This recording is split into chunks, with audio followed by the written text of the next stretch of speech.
Sahabat DKB, hanya kemurahan Tuhan semata-mata yang memungkinkan saudara dan saya dapat berjumpa lewat acara Waktu Kekal pada hari ini. Sebuah renungan firman Tuhan yang akan memandu kehidupan kita. Saya Pendeta Arlianus Larosa.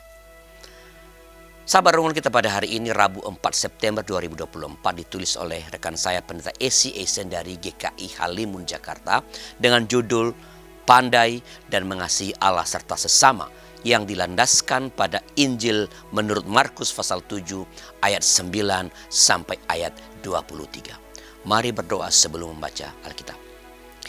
Bapa di sorga, kami mohon Engkau menolong kami ketika kami akan sebentar lagi membaca Alkitab. Tolong kami supaya dapat mengerti dengan baik, dengan benar firman Allah ini, supaya oleh itu kami dapat mengerjakannya dalam keseharian kami. Dalam nama Tuhan kami Yesus Kristus. Amin.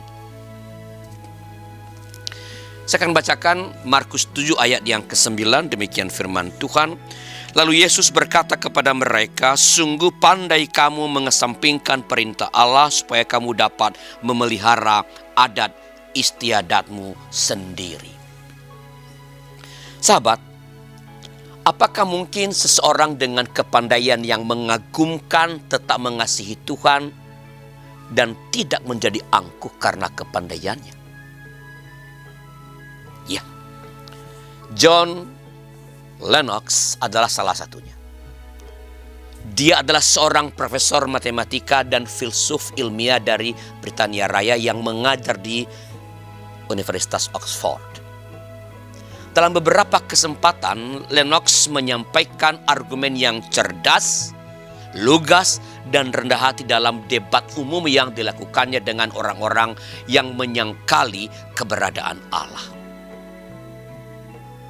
Bagi Lennox, sahabat, kepandaian tidak serta-merta menjadikan seseorang menjadi pembenci Allah atau membenci Allah.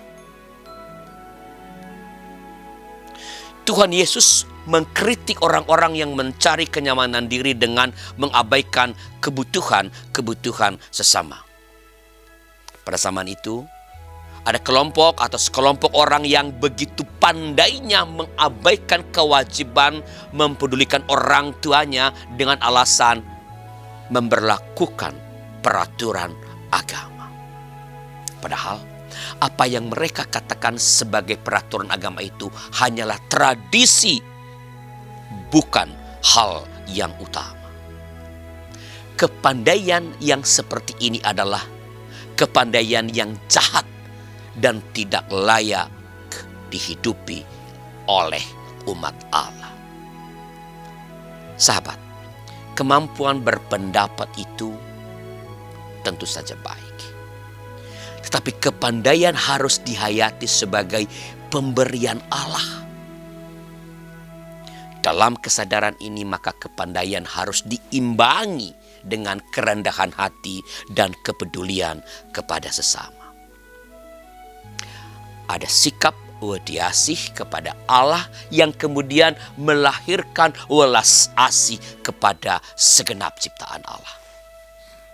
Tanpa kerendahan hati dan kepedulian, kepandaian akan mencetuskan pengabaian kasih dan pementingan diri sendiri semata. Mari kita berdoa. Tuhan, kami bersyukur atas kesempatan yang Tuhan berikan kepada kami untuk terus memperluas wawasan, menambah pengetahuan lewat jalur-jalur formal maupun jalur-jalur yang tidak formal. Terima kasih atas kemurahan Tuhan, membuat kami menjadi orang-orang yang berpengetahuan banyak, berpengetahuan tinggi.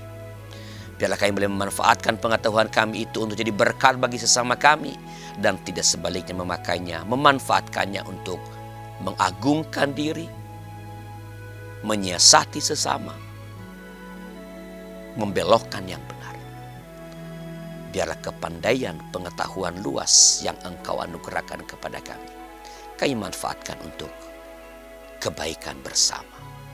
Dalam nama Tuhan kami, Yesus Kristus. Amin. Demikian sahabat, renungan kita pada hari ini. Jangan lupa subscribe, like, dan bagikan kepada sebanyak mungkin orang. Tuhan memberkati saudara.